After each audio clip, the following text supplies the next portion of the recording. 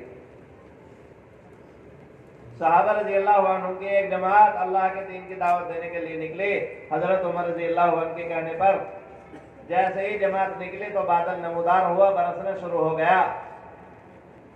تو ابی بن کعب رضی اللہ عنہ اور عبداللہ بن مسعود رضی اللہ عنہ یہ جماعت میں پیچھے کی جانب تھے. تو ابی بن کعب رضی اللہ عنہ نے دعا کی کہ اللہ بارش تو ضرور ہو لیکن ہمارا سامان اور کپڑے نہ بھیگے. کیا کہا؟ اے اللہ بارش تو ضرور ہو لیکن ہمارا سامان اور کپڑے نہ بھیگے. بارش خوب زور سے برسی، سارے صحابہ کے کپڑوں سے پانی چو رہا، سامان سے پانی چو رہا. عمر رضی اللہ عنہ بھی بارش میں تر ہیں، لیکن ان دونوں صحابہ کے کپڑوں پر ایک چھینٹ بھی نہیں ہے، عبداللہ بن مسعود رضی اللہ عنہ اور ابی بن کعب رضی اللہ عنہ. تو جب وہاں پہنچ گئے، عمر رضی اللہ عنہ نے پوچھا کیا تمہارا بارش میں کو گزر نہیں ہوا؟ کہنے لگے کہ بے شک بارش پر کو گزر کر کے آئے ہیں. کہ پھر تم کیسے سکے ہو؟ کہنے لگے کہ ابی بن کعب رضی اللہ عنہ نے اللہ سے دعا کی تھی کہ اللہ بارش تو ضرور ہو لیکن ہمارا سامان اور کپڑے نہ بھیگے. تو عمر رضی اللہ عنہ نے فرمایا کیا اچھا ہوتا کہ یہ دعا تم ہم سب کے لیے کرتے. کیا اچھا ہوتا کہ یہ دعا تم ہم سب کے لیے کرتے. اسی طریقے سے میرے بزرگوں دوستو، مشوروں میں اپنے آداب احترام کے ساتھ میں آ کر کے بیٹھو. روزانہ کی ملاقات اہتمام سے، مسجد کو آباد کرو، اعمال دعوت اور اعمال عبادت سے آباد کرو، اور گنہگار کی عظمت دل میں بٹھا کر کے انہیں دعوت دو، بلا کر کے مسجد میں لے آؤ. حضرت عمر رضی اللہ عنہ آپ صلی اللہ علیہ وسلم کے تربیت یافتہ صحابی کہہ رہے ہیں کہ تم خیر امت اس وقت تک نہیں ہو سکتے جب تک کہ لوگوں کو اچھائیوں پر آمادہ نہ کرو اور برائیوں سے منع نہ کرو. بلا کر کے لاتے کہ اجلس بنا نؤمن ساعتن، قم بنا نؤمن ساعتن، آؤ بیٹھو ہمارے ساتھ، اٹھو ہمارے ساتھ، اپنے رب پہ ایمان لائے. ایمان کے حلقوں میں لا کر کے ایمان بناتے، تشکیل کرتے. اسی طریقے سے میرے بزرگوں دوستو، ہمیں ہر ایک کو اٹھا کر مسجد لے آنا، لائیں گے نا انشاءاللہ. اور میرے بزرگوں دوستو، مسجد آباد ہوتی ہے اعمال دعوت اور اعمال عبادت سے. اور اسی طریقے سے میرے بزرگوں دوستو، اپنے مشوروں کو، مشورہ چاہے گھر کا ہو، مشورہ حلقے کا ہو، مشورہ مسجد کا ہو، مشورے کے ادب اور احترام کے ساتھ میں مشورے میں بیٹھے. اگر مشورے کے ادب اور احترام کے ساتھ میں نہ بیٹھے اور نماز کی طرح سے مشورے کا ادب نہ کیا تو میرے بزرگوں دوستوں آپ کے مشورہ کرنے سے دین ایسی تیزی سے مٹے گا جیسے نماز کے بگڑنے سے دین مٹتا ہے، ایسے ہی تمہارے مشورہ کرنے سے دین تیزی سے مٹے گا۔ جس طریقے سے امام کو آدمی سوچ سمجھ کر کے لقمہ دیتا ہے، ایسے ہی مشورے میں اپنی رائے کو سوچ سمجھ کر کے دے۔ پہلے لقمہ دینے سے پہلے بھلے سے اسے قرآن کریم پکا یاد ہے اور اس نے دیکھ بھی لیا کہ امام کی غلطی آ گئی ہے، لیکن یہ لقمہ دینے سے پہلے سوچتا ہے کہ کہیں شاید میں ہی غلطی پہ نہ ہوں۔ جب یقین کر لیتا ہے کہ ہاں امام سے غلطی ہوئی ہے، اس کے بعد میں لقمہ دے دوں۔ تو اس طریقے سے سوچ سمجھ کے اپنی رائے مشورے میں رکھیں۔ جس طریقے سے ایک مسجد میں 2 جماعت کی نماز جائز نہیں ہے، اسی طریقے سے ایک مسجد میں 2 مشورے جائز نہیں ہے، ایک امیر ایک امام، ایک جماعت کی نماز ایک مشورہ۔ اور میرے بزرگوں اپنے رائے پر اصرار نہ کرو۔ اگر رائے پہ اصرار کرو گے تو یہ ایسا ہے جس طریقے سے آدمی اپنے لقمہ دینے میں اصرار کر رہا ہے، امام نے لقمہ پکڑا نہیں، رکوع کر دیا امام نے، یہ کھڑا کھڑا اپنے لقمے پہ اصرار کر رہا کہ سیدھا حبل من مسد، بار بار بتلا رہا، اصرار کر رہا۔ اگر اس نے اپنے لقمہ دینے پہ اصرار کیا جبکہ امام کی واقعی غلطی آ گئی تھی لیکن رکوع کر دیا امام نے، لیا نہیں لقمہ، تو یہ اب اپنی نماز کی بھی خیر مناوے۔ تو اگر مشورے میں یہ اپنی رائے پہ اصرار کر رہا ہے تو پھر یہ اپنے کام کی بھی خیر مناوے۔ اور اگر امیر سے فیصلہ جو میں چوک ہو گئی ہے تو ایک اجر تو اسے پھر بھی ملنا ہی ہے، اور اگر صحیح کیا ہے تو دوہرا اجر ہو جائے گا۔ اور میرے بزرگوں دوستوں مشوروں میں کسی کو ذاتی تعلقات کی بنیاد پر آگے مت بڑھاؤ۔ حضرت ابوبکر صدیق رضی اللہ عنہ جماعت کو روانہ کر رہے تھے